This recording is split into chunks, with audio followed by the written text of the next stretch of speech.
It really is a big ask to request of someone to build an alignment. For God to come to you and say, Maya or Joanna, whatever your name is, I want you to reconsider the vision that I've given you and start building in that direction. That is not a small thing at all. That is not like a everyday little task, like, donate $5 to that person. It's not something like that. It's a monumental, life-changing, on a cellular level type of thing. You're basically asking to die. And I'm never the person who would minimize what this is asking of you, because I know that my call is to guide you through that process of realignment, of death and rebirth. And it would be a disservice to both of us for me to not be clear on what this entails. And so when you read the title and I say rejecting digestibility as a growth strategy, what I'm really asking you to do is to step out of line, to step out of the safety net of uniformity, to disrupt the common way of conduct that people have built their entire livelihoods on. I am asking you to contradict the common thought, and that is no small thing. So no wonder, it was easier to become digestible. No wonder it was easier to build something that looks as amazing as it is, but just wasn't in alignment with what God told you, because what God has showed you, the stakes are always higher. What is required of you is always deeper. And so it makes sense. And I've done the same thing in so many areas of my life. It's just easier.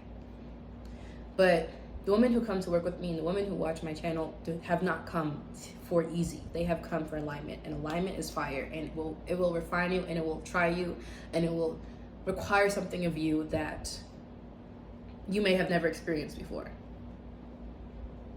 So the main thing that I'll tell you in this video about rejecting digestibility as a growth strategy is to first count the cost. Count the cost socially, financially, legally, emotionally, and spiritually. What is it requiring of you? Look at what you've built or what you're about to build. What do you need from yourself? Who do you need to become? Who do you need to embody? What skills do you need? What is required of you? Quantify the cost, both on a physical plane and the spiritual plane and the energetic plane, and understand it to a T. Because I'm telling you, once you go along this journey, it will be so easy to just convince yourself and settle back into the same rut sometimes, or maybe the same success that you had, and be fine with it. And there's nothing wrong with what you've built. Keep in mind, I work with highly successful spiritual women founders, women who have built something amazing, but they have looked at what they've built and been like, I know there's more, and I know I have more to say, and I know that I've kind of cut myself short because I feared for not being able to make it, and that's okay.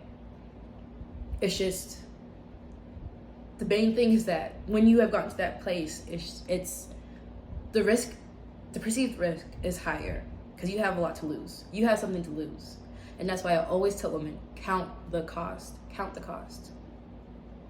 The cost, one of the biggest unknown costs is how you may lose your footing socially, or your status, your perceived status. You may get public backlash. You may lose the support of the people closest to you. I remember when I first graduated high school and I heard God tell me he didn't want me to go to school at that time. He wanted me to just wait and follow him according to the path he had for me.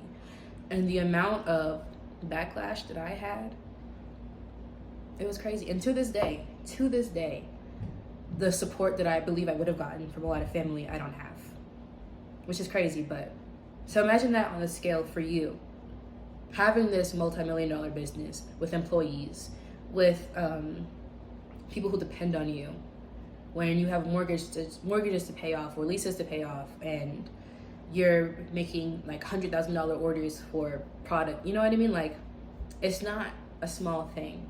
And so my word for you is to count the cost. And whatever the cost, make sure that you're willing to pay it. Because when you're moving away from digestibility as a growth strategy, which works and has worked for you and several others, you are now moving into the territory of disruption. And when you're disruptive, what are you disrupting? Not people's days, people's power. And people die for their power. People have killed for their power. And I'll get into this more in later videos, but this is one of the reasons why it's so hard to build an alignment with yourself, because every act of defiance against the system as it has been set for us and the expectations that it's given us is an act of defiance against someone's power. It's a threat to their power. Your voice, your cash flow, your high cash flow months, your influence, your networking, the people you're connected to, all that you have is a threat to whatever power structures that benefit someone. Because remember, I specifically created my practice to work with people who are industry disruptors, people who have blueprints that are going to change systems from the root. Like, those are not small things. And so when I say count the cost, I mean count the cost. What will it cost you? Because once you pay it and you decide to work with me, we're going to go from that moment of conviction and commitment all the way to the end. And it rarely ends with you. So this is going to be passed on generationally as well as a matriarch. I just want to encourage you that this vision that you have, whether it's for you to be more vocal about certain issues, whether it's you cutting relationships with certain suppliers or retailers, whatever it is, the way has been made. And I know it looks kind of convoluted right now because the way that you had worked, but now you're saying that's not in alignment with me anymore, and now you're doing something else. You know, that kind of flip-flop feeling. Let me just remind you that the way has been made. We are in an abundant world. We can literally conceive life inside of us. So you can't tell me that if God has given you this vision, that there is not a way for you to. It's just, are you willing to be open to that path, whatever it will cost you, good or bad?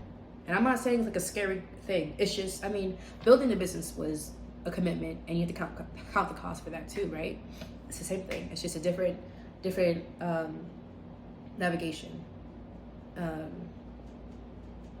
Either way, that kind of risk is required for this vision, and I do want to support you through that process of recognizing, like, oh my gosh, I built something that is not in alignment with what God showed me, and I know there's more. I know I can be more disruptive, and I know that I've settled in so many ways into making those power moves and taking those risks and making those changes within your company, your brand, yourself, and your internal teams to aligning with what God has showed you. And that's why I created the Align Partnership. That's exactly why I created the Align Partnership, because I wanted to walk as a co-creator and co-visionary, a doula and a mirror for those spiritual women founders who are in that in-between space and are looking for someone who can not just be an advocate for their vision, but mirror back to them not their power, the truth of their vision, and who they are, and can also work alongside them through this transitional period. If you can relate to that in-between space at all, the link for you to apply is down below. I will be posting every single day this September, so this will not be the last of what you will be hearing from me.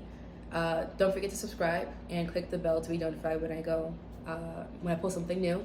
Thank you for stopping by today, and I'll see you in the next video and inside of one of my containers. Bye.